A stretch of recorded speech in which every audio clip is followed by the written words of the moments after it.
Hola, soy Ángela, soy trabajadora social y soy antigua alumna de CEAPRO. Pues mi experiencia en CEAPRO la verdad que fue muy buena. Yo estuve muy contenta el tiempo que estuve aquí. Es cierto que durante mi experiencia como opositora fue una experiencia pues, hombre, bastante dura porque son unos años que tienes que estar bastante dedicado a la oposición. Pero siempre me sentí respaldada con ellos y sobre todo sabía que estaba en buenas manos, en una buena academia y me sentí segura. Pues a ver, del método CEAPRO yo destacaría que sobre todo son grupos reducidos, los preparadores pues nos conocen perfectamente y siempre pues te permiten realizar ese seguimiento del estudio que estás realizando. Además también el temario es propio, lo elaboran los propios preparadores y está continuamente actualizándose, entonces te da la seguridad de que lo que estás estudiando está siempre actualizado hasta la fecha.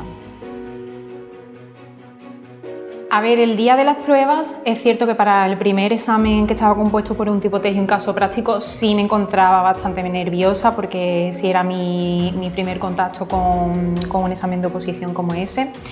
Pero ya, por ejemplo, el segundo examen, cuando ya me tuve que enfrentar al caso de desarrollar por escrito una serie de temas, sí me sentí más empoderada y más segura de mí misma cuando ya había visto que había atravesado esa primera criba y ya pues tenía realmente que una placera mía.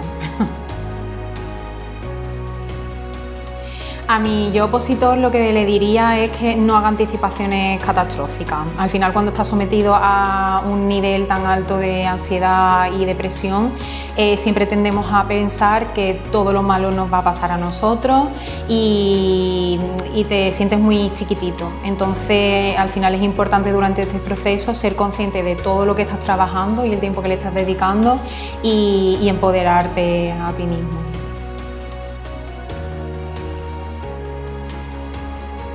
Bueno, a los opositores lo que le diría es que tengan paciencia, que es un camino bastante largo y bueno, que al final se van a encontrar durante este proceso con momentos buenos y momentos malos y siempre van a tener que estar a pie de cañón porque la oposición no puede decaer en ese sentido.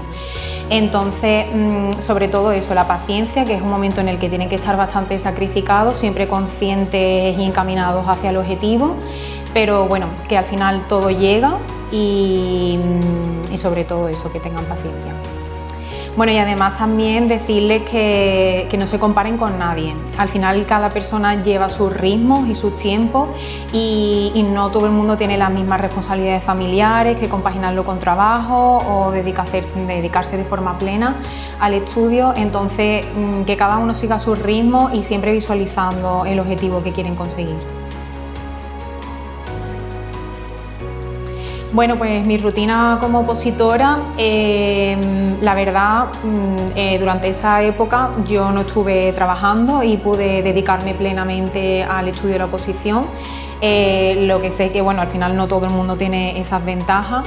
Entonces sí es verdad que mi rutina era dedicarme plenamente como si ese fuera mi trabajo. Yo me levantaba por las mañanas a una hora medianamente decente, tampoco muy temprano porque prefería estar descansada para que me cundiese el día. Aprovechaba por las mañanas, luego descansaba después de comer un ratito y seguía por la tarde. Es cierto que yo, por ejemplo, aprovechaba más el horario nocturno, por así decirlo, y me cundía más por las noches y siempre seguía mis propios ritmos, la verdad.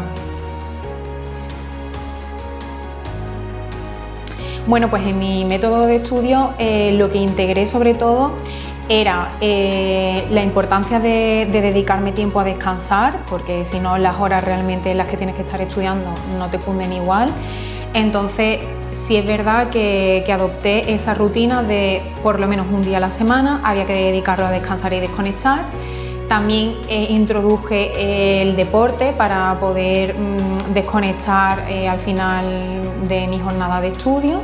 Y luego pues también lo que introduje fue, a la hora de poder memorizar mejor aún los temas, el hecho de mantener un estudio continuamente activo. Es decir, a medida que yo iba estudiando, siempre me interesaba en la materia que estaba estudiando y intentaba siempre actualizar la información, aparte de lo que me comentaban los preparadores, informarme más e indagar más sobre las materias que estaba trabajando cuando estudiaba ese tema y hacerme muchos resúmenes e incluso también hablar conmigo misma en voz alta.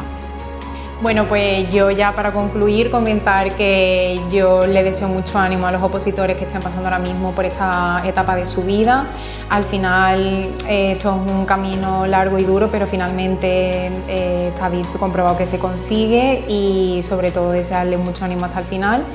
Y a todos los opositores que no conocen a CEAPRO, pues recomendarles estas academias porque gracias a ellos me ha cambiado literalmente la vida.